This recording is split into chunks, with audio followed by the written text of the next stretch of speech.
Om Yogena Chittasya Padena Vacha Malam Sharirasya Cha Vaidyakena Yopakarottam Pravaram Muninam Patanjalim Pranjaliranatosmi.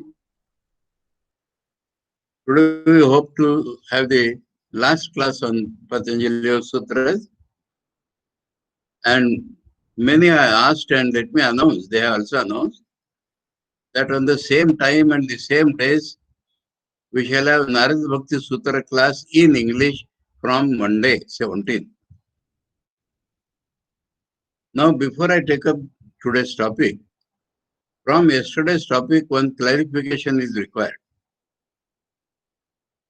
In Sutra 12 of this fourth chapter, we read that the past and future are present in a subtle form. So, from this, somebody has asked, does it mean destiny? Does it mean future has been decided? Let me tell you, no. Whether future is decided or not, I do not say. But from this, we do not understand destiny. What we understand from this is very, very clear. Things first happen in the subtle field and then they are expressed in the gross field. I will give you an example. Now we see an object. Say we are seeing the sun, sunrise.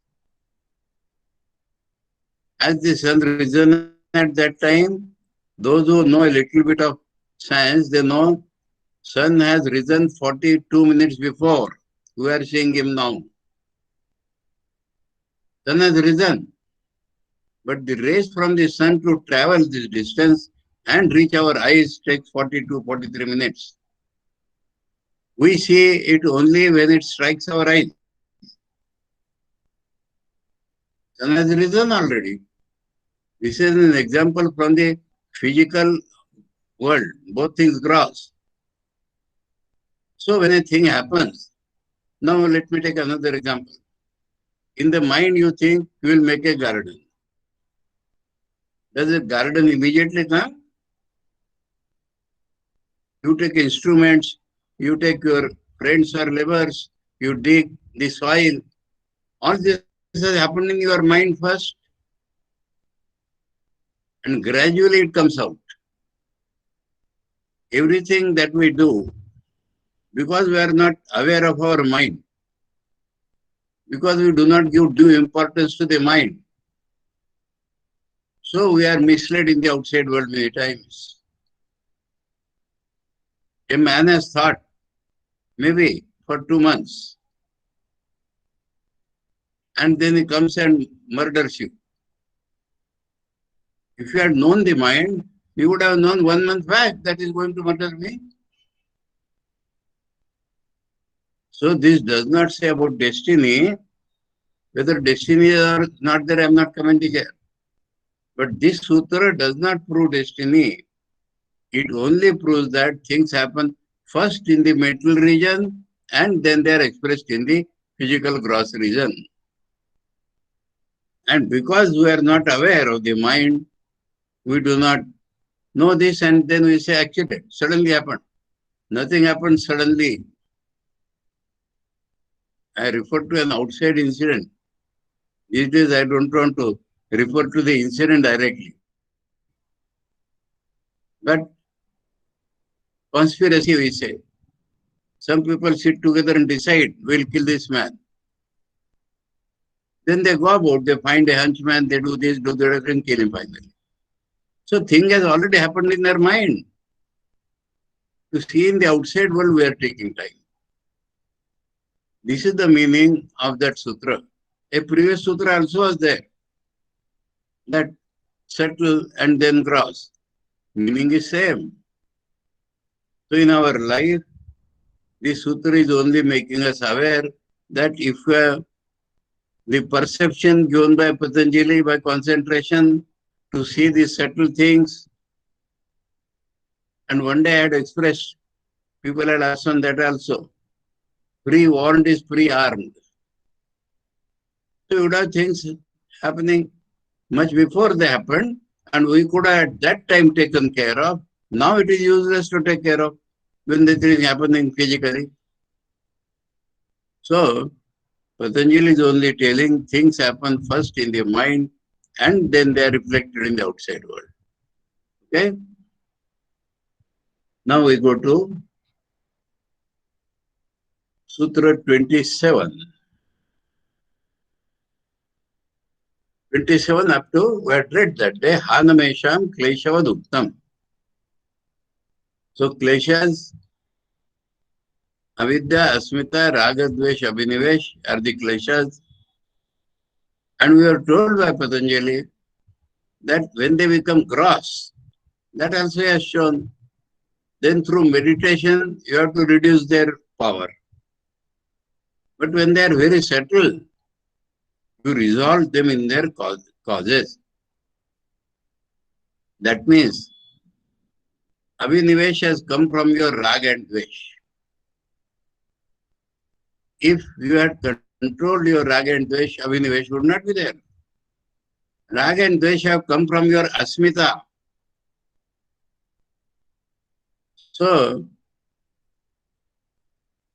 if you can, Patanjali has enabled us, if you can concentrate on Asmita, you will not have Rag and Dvesh. And your Asmita has resulted from Avidya. If you get Vidya, Avidya is gone, everything is gone. So that is the meaning of resolving in their causes. Now, Hanam Esham. Esham means what he was telling in the 26th. That is Tat Chidreshu, Pratyantarani, Sanskarebhya. We have to go back a little, and he says for those who have a special vision, they do not take body as their Atman. And when that goes away, then the Chitta gravitates towards Kaivalya. Or Chitta attains the state just before Kaivalya. But in this process, there are gaps. Because our attention is not 100% constant. Patanjali has repeatedly asked us to practice again. So when we may be little slack in practice, or even during practice, the mind has slipped, gone here and there, that is called Chidra. Chidra means gap during practice. Then what happens? We have very deep sanskaras. And that deep sanskaras rise, taking the advantage of the gap. Now, in ordinary parlor, you must have seen, many people say that during meditation, we get so many bad thoughts which we never thought before. What is Holy Mother's reply on that?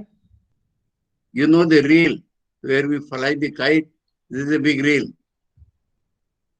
And whatever we have wound on the reel, it will get unwound in the same order.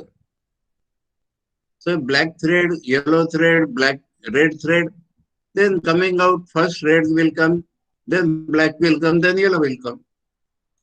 So these sanskaras are already in the mind. We are not aware of that because they are settled. When we concentrate, we reach the settled field. And these sanskaras show us themselves. Not that they have come newly. And one need not be afraid. They have shown means they will go away. They are showing us their face only while going away. So, during these gaps which are essential in Samadhi, in Patanjali Samadhi, not in Vedanta.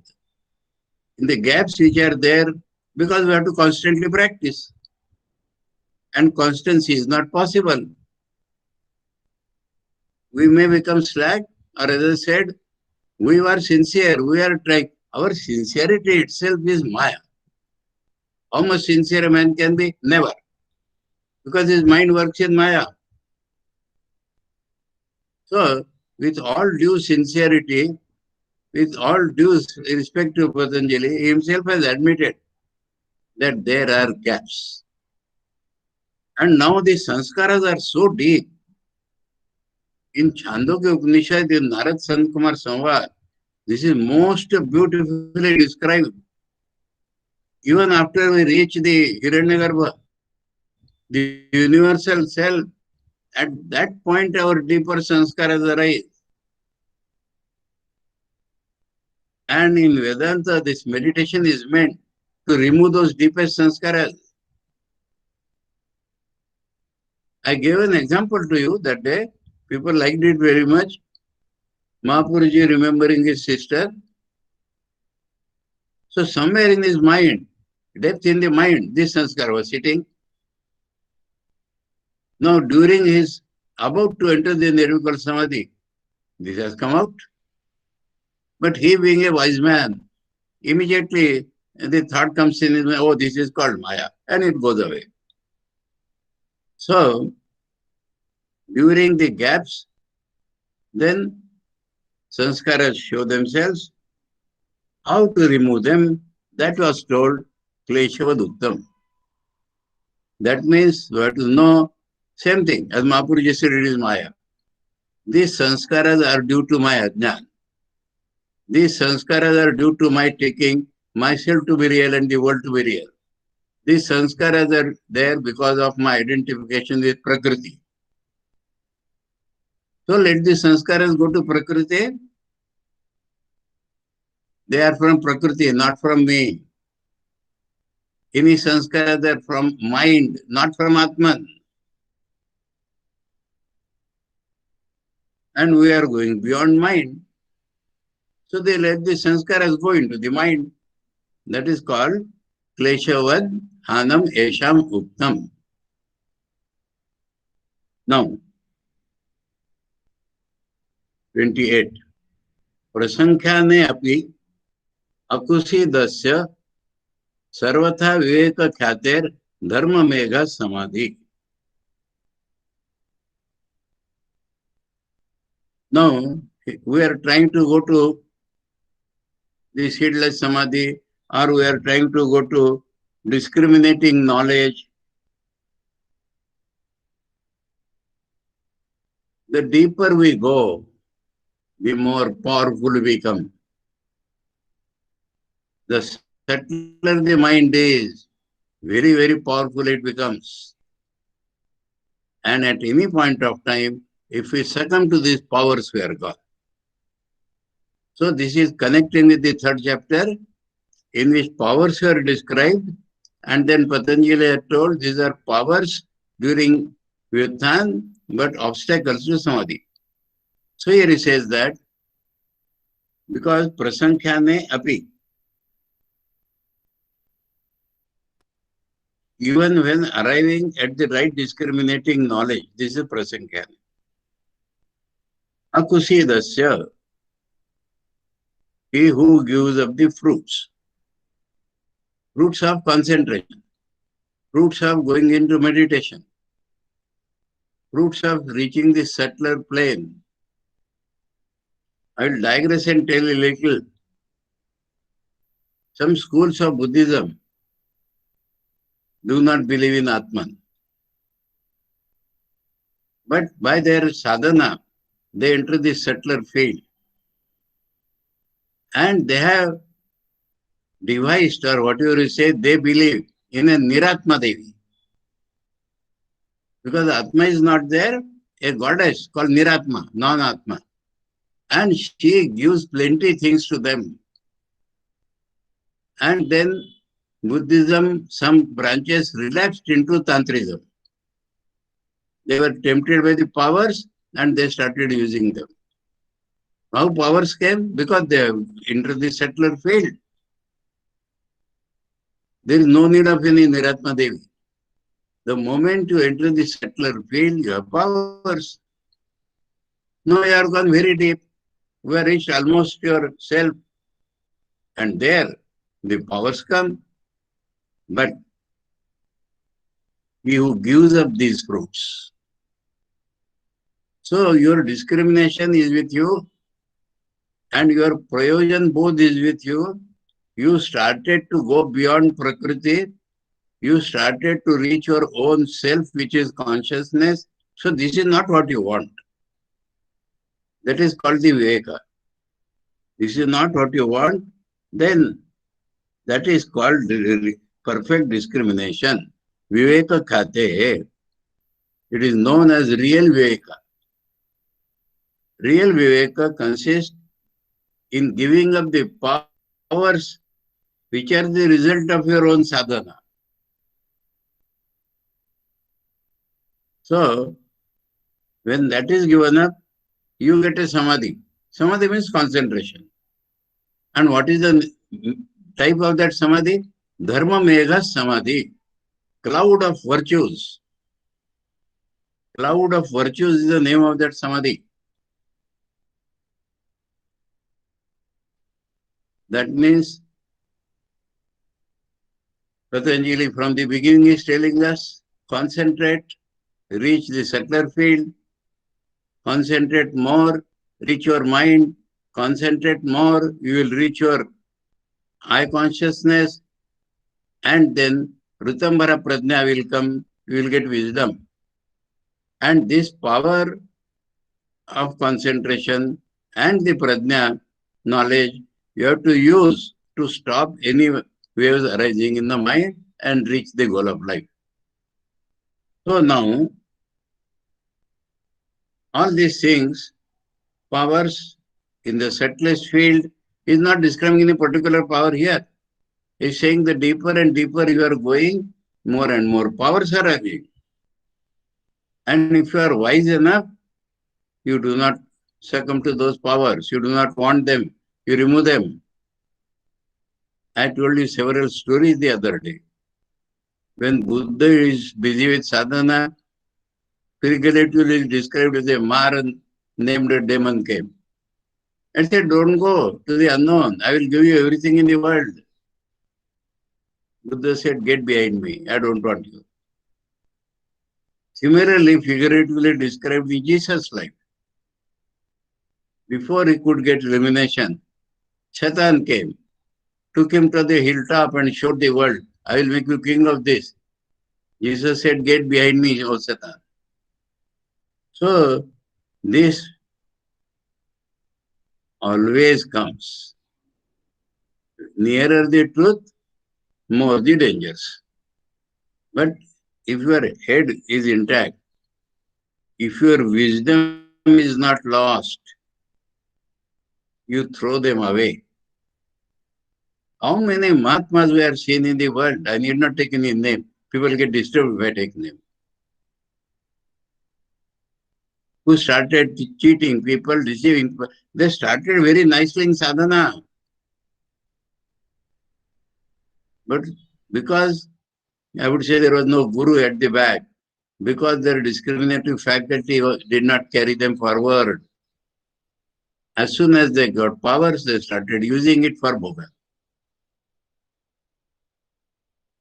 So, if you want to reach the goal of life, never forget the goal. If you want to reach the goal of life, never forget your discrimination. And with the help of discrimination, if you can reject this, then you get a samadhi called dharma meg. All virtues will come to you. All virtues. Cloud of virtues. That means all the necessary qualities for spiritual life will come to you. Ritambara Tatra Prajna has already come. Some people use the Ritambara Prajna also to influence people, also to cheat people. Now that you have given up, so now Dharma Mega Samadhi. That means a state of concentration which is called cloud of virtues. What are virtues? Those qualities of the mind or personality which help you to reach the goal is called virtues. A lot of debate goes on in the world. Value. These days there is value education. Who decides values? Whatever appears valuable to us is value. Many people say earning money is a value. Doing your duty is a value. How to define values? The real definition is that which helps you to reach the goal is called value. The only value of life is to reach perfection. The only value of life is to reach the goal of life. Whatever helps you in that direction is called value.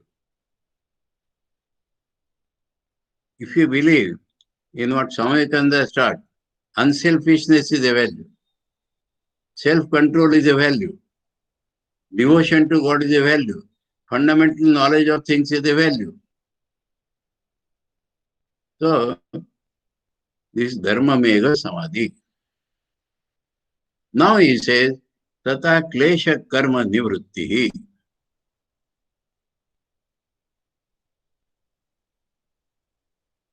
All the kleshas and the karma which we do due to those kleshas.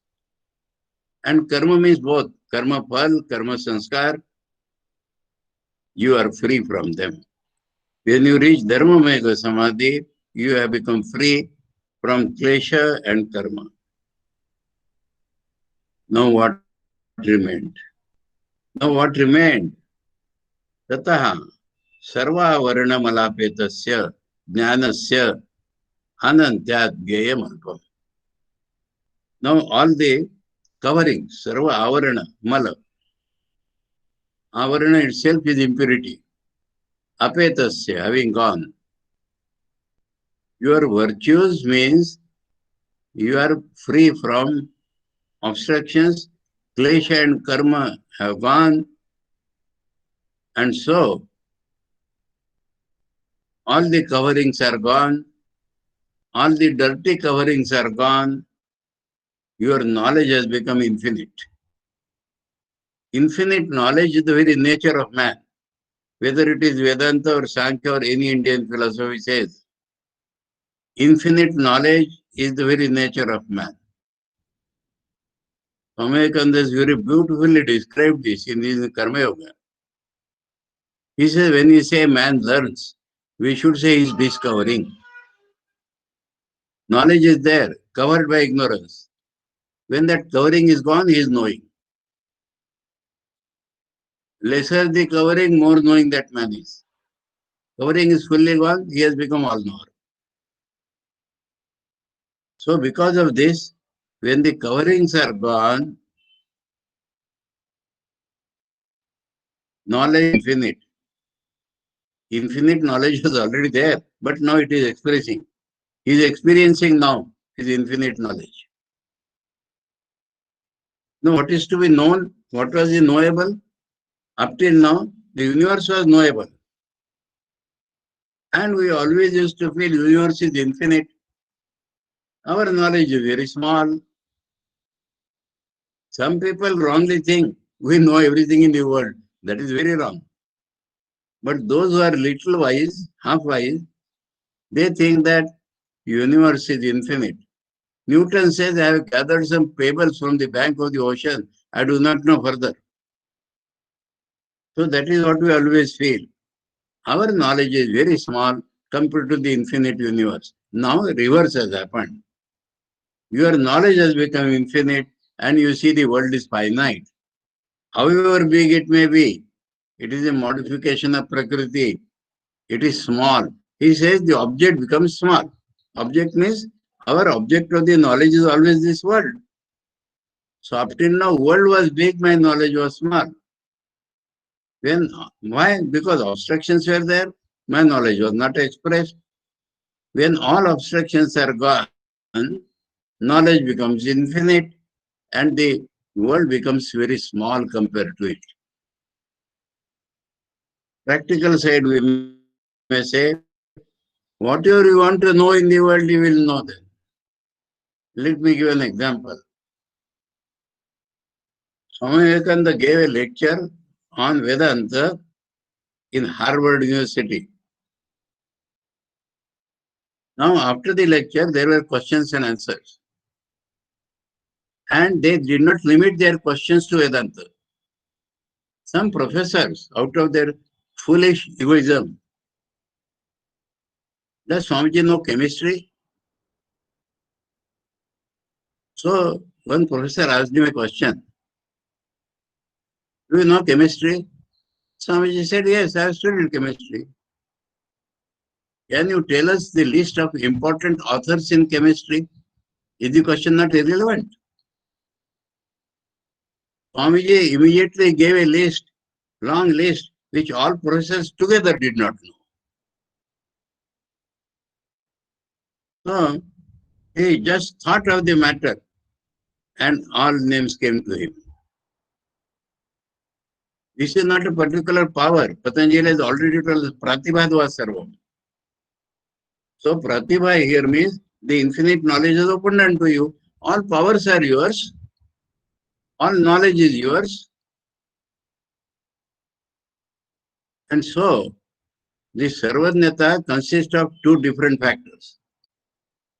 One is, according to Patanjali, one is Atman is independent, Prakriti is only for the Atman. According to Vedanta, Atman is all, there is no Prakriti, it is my own power.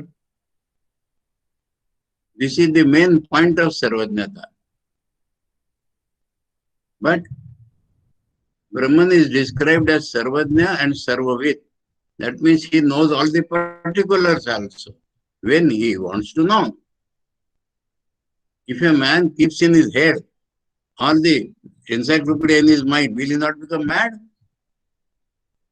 But when necessary, he can know that thing in an instant. That is proved by, you have to read the description. The students had become Swamiji's fans. And they were very happy when they saw their professors are defeated.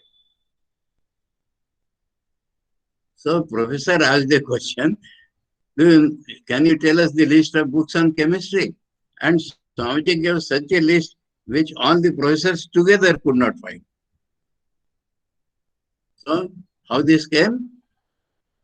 Because knowledge is infinite, the world is small. This happened, this is not for showing, but it was necessary there, because the professor should not think that Swamiji does not know this or Swamiji does not know that. So, this is the Sutra 30. Then, Tata Krutarthanam Parinama Krama Samaptir Gunana.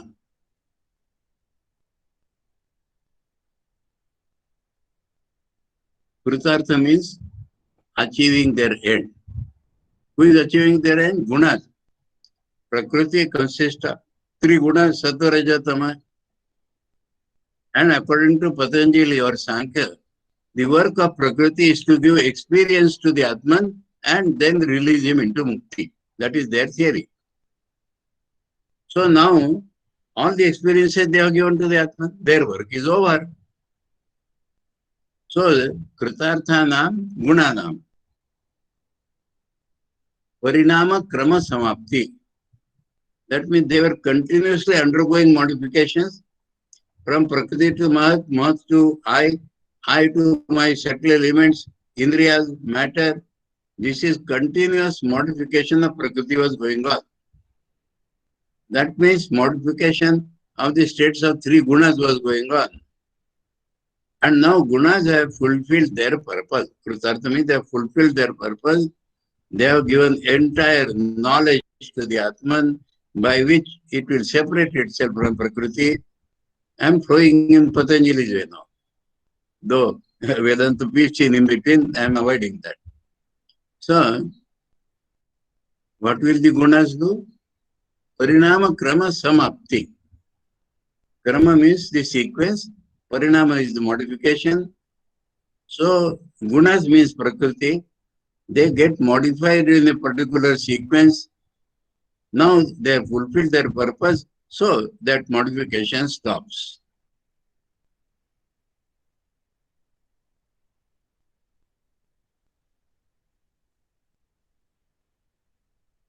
Now here one new word came, krama or succession. So according to Patanjali's method is clarifying what is this succession. क्षण प्रतियोगी परिणाम अपरांत निर्ग्राह्य क्रम. What is sequence? We bow a seed in the ground. Next day you will not get mangoes. The seed will disintegrate, then a sprout will come, then it will grow into the stem of the tree. So this is called sequence. Sequence is modifications happening one after the other. This is called sequence. So the sequence is defined as Kshana Pratiyogi. That means moment to moment it is following. Pratiyogi means accompanies Kshanas. Parinama Aparanta. We see at the end of the series, we see tree. So we know the sequence only by something undergoing many things and coming out with some result. So this whole series, Patanjali says, is called sequence. Sequence is something which starts at one point, undergoes modifications, and shows the result at the other end of that sequence. Then we know that something has happened. Funny example I can give. Somebody slaps somebody. His hand has started from a particular place and I reach the cheek of the other person. Then he knows that his hand has moved and hit me. Sequence. We keep milk and it becomes curds. Because inside milk, so many things went on happening and then it became curd. So this is called a sequence, which we see at the other end, happening every moment, we see at the other end, this is called sequence. Now this is not related to our yoga, but because the term sequence came, Patanjali explained it. Sequence, what was the sequence there? Gunas undergoing modification. Last sutra, we are talking about the last aphorism. पुरुषार्थ शून्यानाम गुणानाम प्रतिप्रसवः कैवल्यम स्वरूप प्रतिष्ठा वा चिति शक्तिर इति. Now the gunas have no function. Purushartha shunyanam.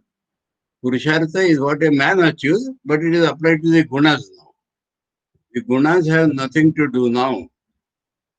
So Pratiprasava means they go back to Prakriti. They are products of Prakriti or parts of Prakriti. They have nothing to function now. So Pratiprasava means they go back to Prakriti. And that is called Kaivalyam according to Patanjali. Purusha is separated now. He clearly sees Prakriti is separate. No function of Prakriti now. No modifications of Prakriti now. For that person, Prakriti will go on acting for others. That is the fun. Prakriti will go on acting for others, giving them more experience and then releasing them. How that happens? Ask Patanjali. He is not telling. Prakriti is Jada. Works only in the presence of Purushas. How it gets so much intelligence? They say because Purushas.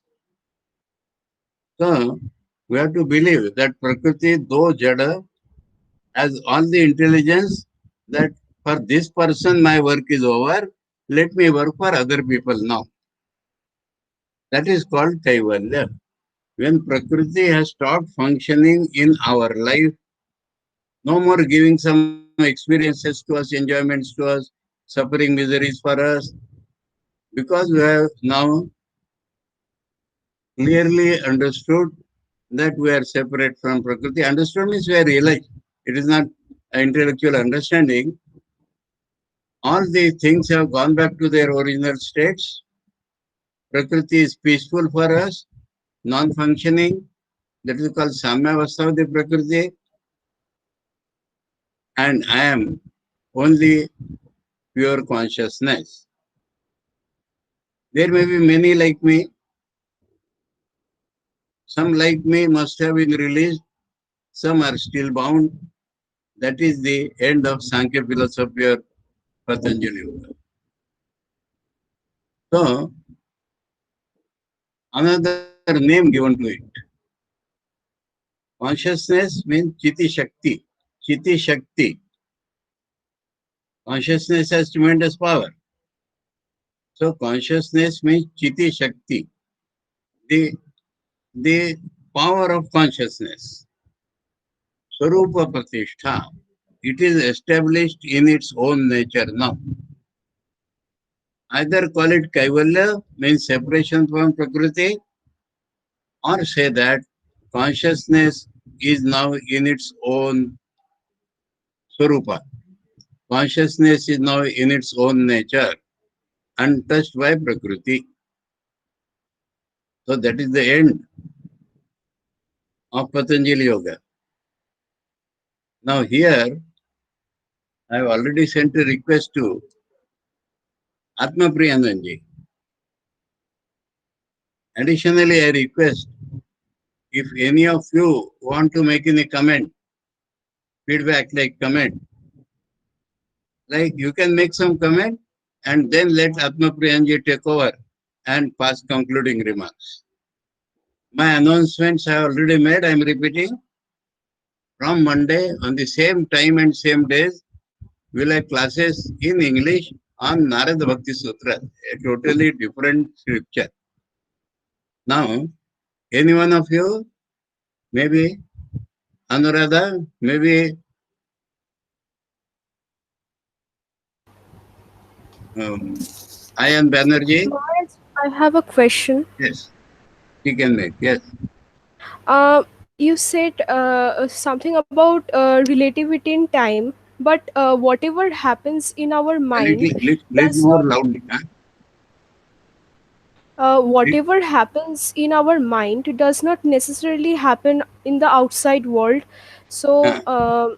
I'm actually confused about what you said, that whatever is happening outside has already happened inside our mind. I'm confused about No, that part. no, not necessarily in our mind, huh? Somebody's mind. So first it happens in subtler field, somebody's mind, huh?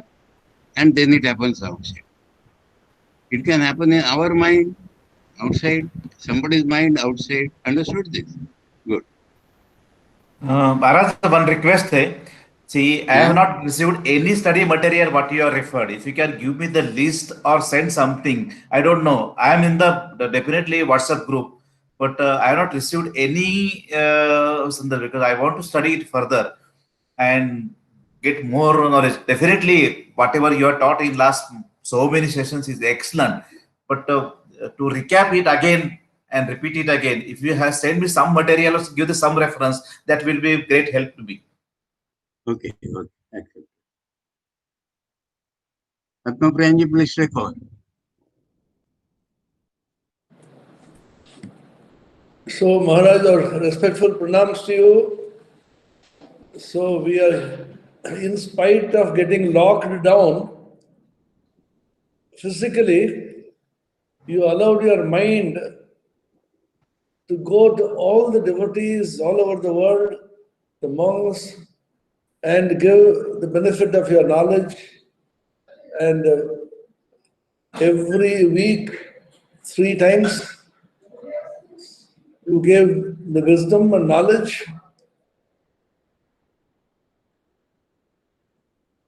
And we are also immensely benefited. And you have also said that you will continue this series with the Narada Bhakti Sutras. Again, Mondays, Wednesdays, Fridays, from 5:30 to 6:30 as usual. So we are eagerly looking forward to the Bhakti Sutras. So with yoga, we go to Bhakti, and later on perhaps to Jnana and Karma. So all the 4 yogas based on Swamiji's explanation and the traditional explanation So we are so happy and so thankful. Pranam Maharaj, Pranam. There was a deception. Om yogena chittasya padena vacha malam sharirasya cha vaidyakena yopakarottam pravaram muninam patanjalim pranjalidanatosmi. Om shanti shanti shanti. Hari Om Tat Sat. Shri Ramakrishna Arpanamastu.